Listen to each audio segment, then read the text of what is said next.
Today, I want to come up with a different aspect, very important for parents. These days, all the parents are becoming well informed by the social media channels that the financial crisis is going to come, inflation is going up, or interest rates are going up. That it's actually frightening them and all of us. At the same time, it is also encouraging the parents to be economically independent, to do something to economically independent as soon as possible. They're not ready to wait for until they get retirement. So they need to generate some multiple source of income or multiple streams of income in order to become financially independent. This is what happening these days. At this juncture, it's very important to revise how we are actually treating our kids, because this kind of goal-oriented lifestyle to become economically independent is bringing us more and more pressures, right? So knowingly or unknowingly, the parents or they have a chance to pass these pressures to on their kids, and that may affect the next generation. All right, so once one generation is affected, or like not treating them properly, the effect will last for 2 to 3 generations. So this is the reason why now this is time. Let's once again revise what kind of behavior we are adopting with our kids. Are we giving them the minimum required things that they need? I came up with 8 points to revise. So let me start with the first point, that is unconditional love and support. That means the kids should understand that irrespective of their behavior or their misbehaviors, the affection and love of their parents will not reduce towards their kids. So that the kid should understand that. All right. So you have to make the kid to understand. So you can't explain them. So the only way that you can make them understand this is by the practice. Whenever they do something mischievous things or something wrong, instead of focusing on the punishment, you focus on teaching. All right. So when you focus on punishment, they always think that you don't love them, because their minds are very little, so they don't understand. So take it as an opportunity, especially when the kid misbehaves, for example, need to be punished. Yeah, focus more on teaching rather than punishments. And then the second thing is effective communication. So you need to develop, you need to encourage the speak up culture in your kids from the beginning onwards. So whatever they speak, so the speaking should not bring any trouble from you to them. So they should understand that. So they have the freedom to talk whatever they want. And then if something is wrong, then you can always explain them. So they should understand that whatever I speak with my parents, so I'm not going to get punished, but I will get some explanation, which is well and good. So they are now open to speak. They're fearless to speak. The house is the primary platform where actually the kids learn the speak up culture. So to speak freely, and whenever they speak something wrong or right, whatever the way they speak, do not criticize it, but you can, instead of teach them or like explain them what they can say in a better way. This is very important. Instead of you make them shut down their mouths, you stifle their voices. You just absorb them and then try to explain them. That gives them a clarity that they don't have to first of all afraid of speaking, because that becomes a big problem when they come out of the houses. Yeah, when they grow up. So they actually hesitate for everything. And the third point is quality time. All right, this is very important. So what is quality time? For example, if kids are spending at home, for example, maybe 5 to 6 hours, because they go to school and then rest of the time they go to sleep. But let's say they are spending maybe 5 to 6 hours at home. In that time, how long you are utilizing to clearly share their ideas with you. All right, this is effective communication. So because we think we are spending time with our kids by preparing food and calling them for food, and then make them feed, read a story before going to their bed, and prepare breakfast, all of the things. This is the daily chores. Apart from all of these things, that how much time you are spending one to one to really discuss what has actually happened today in the school. And not only asking them, you also should explain what you have done in your day by sharing your experiences, your happenings in that day. That also gives them freedom to express their experiences that day, at least. Right, this is quality time. So because you're exchanging your one-to-one information, and that gives them a kind of warmth and support from you. This is quality time. Play with them at least once in a week. Raise curiosity in them by asking some questions. Okay, you can also watch their movies sitting along with them. The cartoons, yes, why not? When you are watching their movies, sitting beside them, that gives them a kind of feeling of closeness with you. This is also a quality time. The fifth point is education and learning.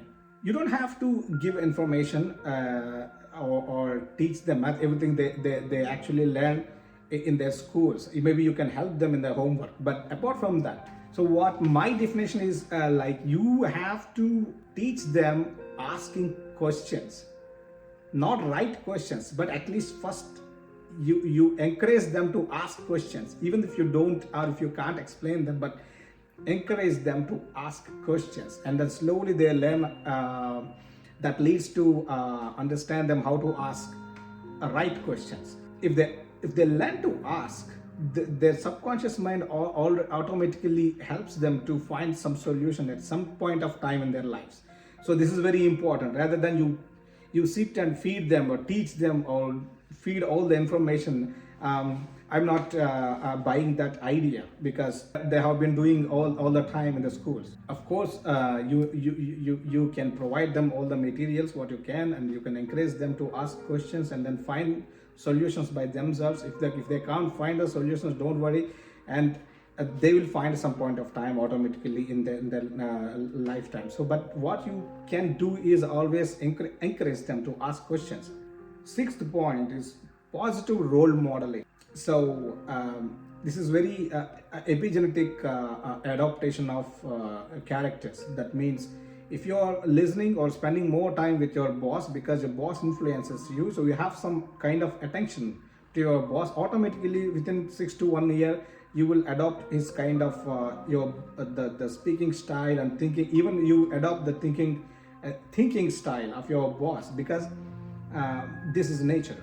All right, so this is what happens in your kids. Kids also always think you are the role models. The parents are the role models, even they know it or not. But this is fact, because most of the time they spend with you other than the school.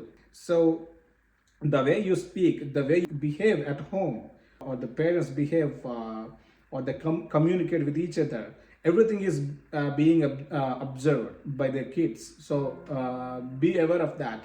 That is the reason why it is very important. So what kind of culture you are presenting in front of them when you are in their presence, that is very important, because there's a chance that they pick up wrong things from you. Independence and responsibility is the seventh point.